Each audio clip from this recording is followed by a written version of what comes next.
कई दशक पहले कैथरीन पावर बोस्टन में एक विश्वविद्यालय की छात्रा थीं, जब वह कुछ अन्य युवाओं के साथ एक काफी कट्टरपंथी या क्रांतिकारी राजनीतिक समूह में शामिल हो गईं। इस समूह ने एक बैंक लूटने और फिर उस पैसे का उपयोग हथियार खरीदने के लिए करने की योजना बनाई।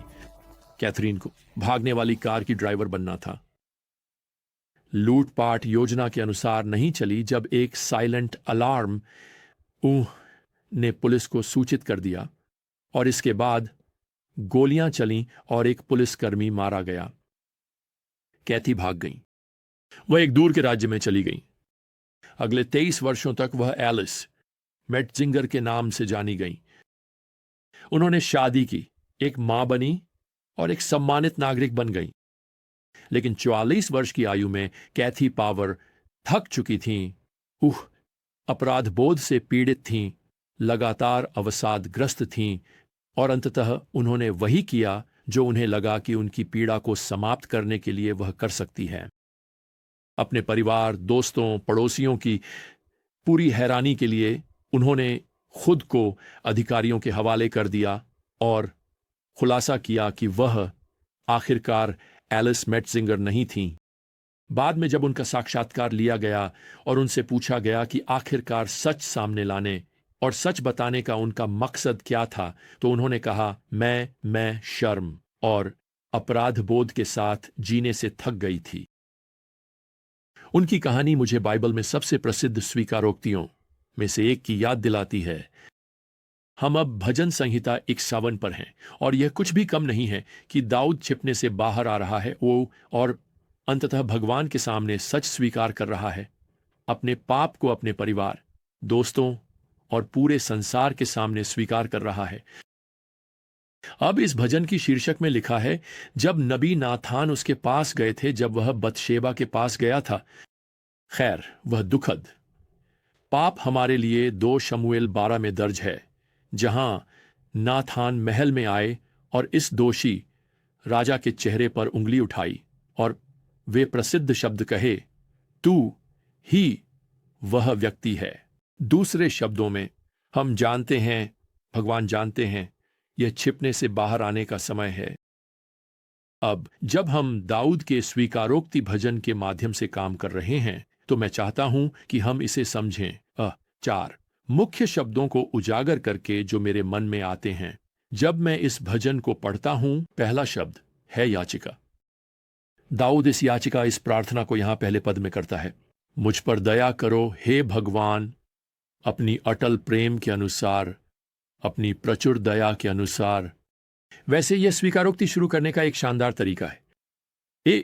दाऊद जानता है कि उसे भगवान की दया की आवश्यकता है।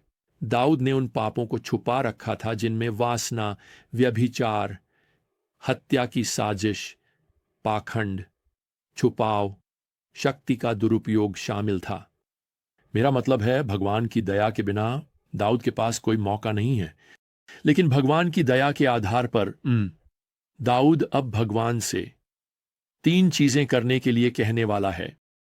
पहले दाऊद यहां पहले पद में कहता है, मेरे अपराधों को मिटा दो। यह अभिव्यक्ति उस सामग्री को मिटाने का संदर्भ देती है जो एक लेखा बही में डाली गई है। दाऊद प्रार्थना कर रहा है, प्रभु उन सभी टिप्पणियों को मिटा दो, मेरे पाप का रिकॉर्ड मिटा दो। और मुझे लगता है कि दाऊद जानता है कि इसके लिए एक बहुत बड़ा इरेजर चाहिए। दूसरे, वह यहां दूसरे पद में कहता है, मेरे अधर्म से मुझे पूरी तरह से धो डालो, मुझे धो डालो। एक हिब्रू वाक्यांश है जो सामान्यतः गंदे कपड़ों को धोने का संदर्भ देता है। वह यहां कह रहा है, प्रभु मुझे अपने जीवन के वस्त्रों से पाप के दाग धोने की आवश्यकता है। फिर तीसरे पाव, दाऊद यहां भगवान से प्रार्थना करता है, मुझे मेरे पाप से शुद्ध कर। अब वह अपने कपड़ों की बात नहीं कर रहा है, वह अपने चरित्र की बात कर रहा है। केवल भगवान ही उसे शुद्ध कर सकते हैं, केवल भगवान ही उसे पाप से शुद्ध कर सकते हैं। वाह, मैं आपको बता दूं, यह वास्तव में एक याचिका है।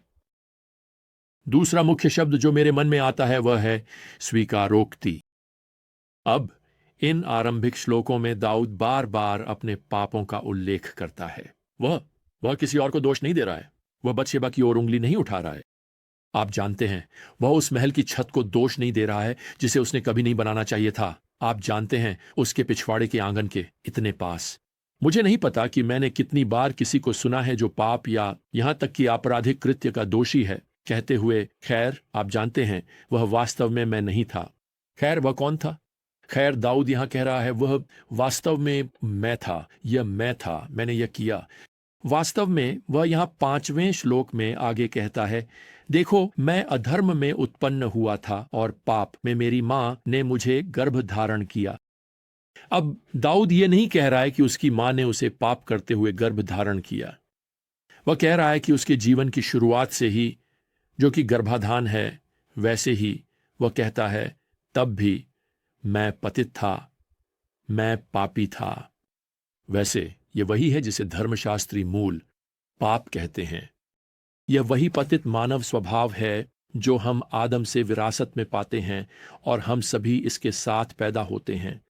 मेरा मतलब है, अगर आपको लगता है कि आपका छोटा नवजात परिपापी नहीं है, तो बस इंतजार करें। आपको उसे कभी यह सिखाने की जरूरत नहीं पड़ेगी कि अपनी मर्जी कैसे चलानी है। आपको उसे कभी झूठ बोलना सिखाने की जरूरत नहीं पड़ेगी। आपको उसे इनमें से किसी भी चीज के लिए कोई सबक देने की जरूरत नहीं पड़ेगी। आपको अपने छोटे लड़के को उसके खिलौनों के साथ स्वार्थी होना कभी नहीं सिखाना पड़ेगा। आपको उसे साझा करना सिखाना पड़ेगा। आपको अपने छोटे बच्चों को कभी ना कहना सिखाने की जरूरत नहीं पड़ेगी। आप उन्हें हां कहना सिखाना पड़ेगा। देखिए, दाऊद यहां स्वीकार कर रहा है कि उसका पाप उसकी पापी प्रकृति से आया था, जो उसने शुरुआत से ही विरासत में पाई थी। तो वह हमें मूल रूप से यहां बता रहा है कि वह बतशेबा के साथ पाप में नहीं गिरा। वह हमें बता रहा है कि वह सीधे उसमें चला गया, वह उसमें स्वेच्छा से चला गया। उसकी आंखें पूरी तरह खुली थीं। आप जानते हैं क्या प्रिय? यह अपराध की एक सच्ची स्वीकारोक्ति है। अब मैं यहां एक तीसरा महत्वपूर्ण शब्द जोड़ना चाहता हूं, और वह शब्द है पुनर्स्थापना। दाऊद यहां 7वें पद में कहता है, मुझे हिसोप से शुद्ध कर और मैं स्वच्छ हो जाऊंगा। हम जानते हैं कि हिसोप एक छोटा पौधा था जो चट्टानों की दरारों में, यहां तक कि यरूशलेम में पत्थर की दीवारों में भी उगता था। इसका उपयोग उस चीज को बनाने के लिए किया जाता था जिसे हम आजकल एक पेंट ब्रश कह सकते हैं।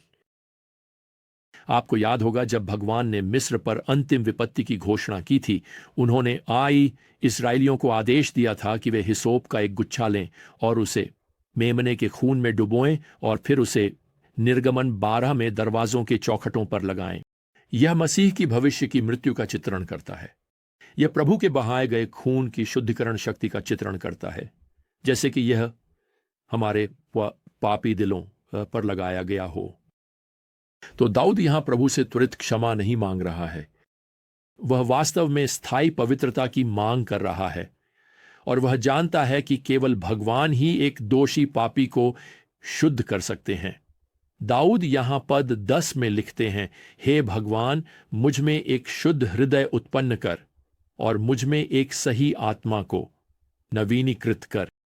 वैसे दाऊद यहां सृष्टि के लिए वही शब्द का उपयोग करते हैं जो आप उत्पत्ति अध्याय 1 में पाते हैं, जहां भगवान ने आकाश और पृथ्वी को पावा कुछ भी नहीं से बनाया। यह एक अद्भुत चमत्कार है कि कुछ भी नहीं से कुछ बनाना। तो जब दाऊद यहां भगवान से कहते हैं, मुझ में एक शुद्ध हृदय उत्पन्न कर, तो वह मूल रूप से कह रहे हैं, प्रभु, आपके पास मुझसे संबंधित कुछ भी काम करने के लिए नहीं है। आपको सृष्टि का चमत्कार करना होगा, कुछ भी नहीं से कुछ बनाना होगा, ताकि मुझ में एक शुद्ध हृदय उत्पन्न हो सके। मुझे आपको बताने दें प्रिय, यह सच्चा स्वीकारोक्ति है, और यही कारण है कि दाऊद ने अपने जीवन में सच्ची पुनर्स्थापना का अनुभव किया। अब मुझे आपको एक चौथा और अंतिम मुख्य शब्द देना है। यह शब्द है संकल्प। आप जानते हैं प्रिय, सच्चे स्वीकारोक्ति का एक हिस्सा यह संकल्प है कि चीजों को सही करना, ईमानदार जीवन जीना शुरू करना, भगवान और दूसरों के सामने पहले कदम उठाना, यही दाऊद करता है। वह यहाँ पद 13 में कहता है, मैं अपराधियों को तेरे मार्ग सिखाऊंगा और पापी तेरी ओर लौट आएंगे। दूसरे शब्दों में, मैं चाहता हूं कि मेरी गवाही दूसरों को प्रोत्साहित करे। मैं छिपने से बाहर आना चाहता हूं। मैं अपने पाप को स्वीकार करना चाहता हूं। मैं उन्हें सिखाना चाहता हूं ताकि वे अपने पाप को स्वीकार कर सकें और भगवान के लिए जी सकें। क्या आपने कभी सोचा है कि दाऊद का संकल्प फिर से सच हो गया? आज इसी क्षण हम दाऊद के संकल्प को यहां पढ़ और अध्ययन कर रहे हैं। हमें चेतावनी दी गई है। हम प्रोत्साहित हो रहे हैं। हमें यह सिखाया जा रहा है कि अपने पाप को कैसे स्वीकार करें और भगवान के साथ कैसे चलें। मेरा मतलब है, सोचिए, लगभग 3000 साल बाद जब दाऊद ने यहां अपने स्वीकारोक्ति का गीत लिखा, हम आज भी इसे एक मॉडल के रूप में उपयोग कर रहे हैं, यह देखने के लिए कि वास्तव में अपने पाप को कैसे स्वीकार करें, छिपने से बाहर आएं और भगवान के साथ सही हो जाएं। यह दशकों तक एक गुप्त जीवन जीने से बचने का तरीका है। शायद एलिस मेट्जिंगर के जीवन की तरह इसके सभी विनाशकारी परिणामों के साथ। आइए आज हम इस तरह से जीने से इनकार करें। इसके बजाय आइए हम अपनी दुनिया को सिखाएं कि एक ईसाई होने का क्या मतलब है, कोई जो पूर्ण नहीं है। आइए हम उन्हें सिखाएं कि एक ईसाई वह है जो सही प्रार्थना करना जानता है, ईमानदारी से स्वीकारोक्ति के साथ भगवान के पास कैसे जाना है, पुनर्स्थापना की खुशी का अनुभव कैसे करना है और फिर भगवान के साथ चलते हुए आगे बढ़ने के लिए सही संकल्प कैसे करना है। खैर, अगली बार तक प्रियजनों, प्रभु यीशु मसीह की कृपा और भगवान का प्रेम और पवित्र आत्मा की संगति आप सभी के साथ हो। आमीन।